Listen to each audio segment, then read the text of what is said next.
todo fue muy fortuito para que yo lo vea, porque había ocurrido de que un amigo me mandó el padrón así como para leer a la noche, y bueno, fue la semana pasada. Ya venía este problema de la libertad avanza, yo lo venía siguiendo, pero no con profundidad, y cuando me pongo a leer el padrón me encuentro que entre los afiliados estaba mi hijo menor, Raulito.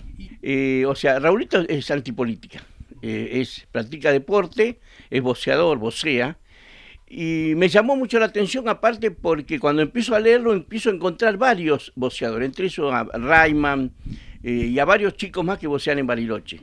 Al otro día le pregunté, mi hijo no vive acá, él ya vive solo, le pregunté al otro día, a él le mandé un mensaje y me contestó que no, que él nunca se había afiliado y nunca había hecho ninguna... Y ahí es donde me llama la atención y yo comienzo a fijarme el tema este de que lo que pasa. Empiezo a hablar con mis contactos, amigos que yo tengo, a preguntarle y a comentar lo que estaba pasando y a comentarle lo que había visto en el padrón, que era el tema este de los boxeadores, amigos de mi hijo, que a mi hijo le pregunté, y empezamos a mirar y vemos que había una cantidad importante de boxeadores de Bariloche que estaban en el tema del padrón este que había sacado la Libertad Avanza. O sea, había mucho, usted se puso a fijar el padrón y había muchos boxeadores. Muchos boxeadores de Bariloche.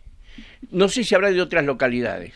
Y de ahí es donde yo me entero que la persona que presidía la Federación de Boxeo de Río Negro la habían nombrado en el ANSES, con un cargo, había venido una diputada nacional de Cosia, veo la foto creo que fue en Bariloche 2000. Estamos hablando de la diputada nacional Lorena Villaverde. Lorena Villaverde y una persona de Bariloche que era la que presidía la Federación de Boxeo de Río Negro, que le habían dado un cargo en el ANSES. Bueno, a partir de ahí ya me llamó la atención mucho más. Yo tengo alguna experiencia con el tema este de la justicia electoral porque he sido apoderado de algunas fuerzas en su momento.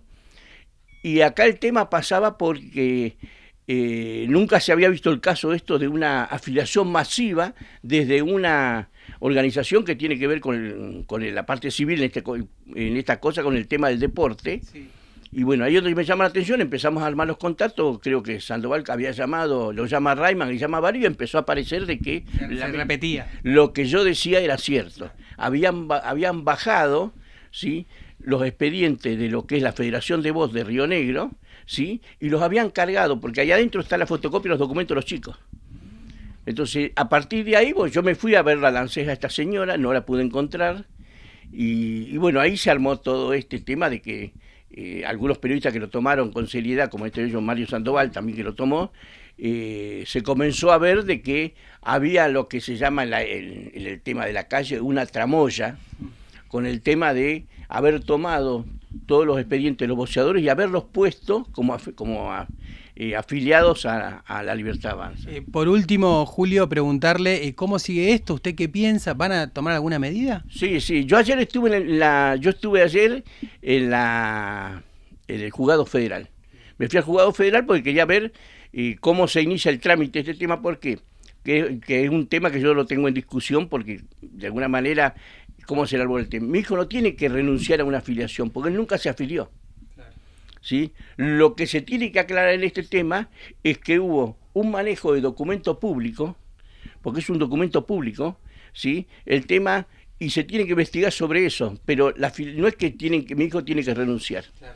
Ellos no tienen que renunciar a la afiliación.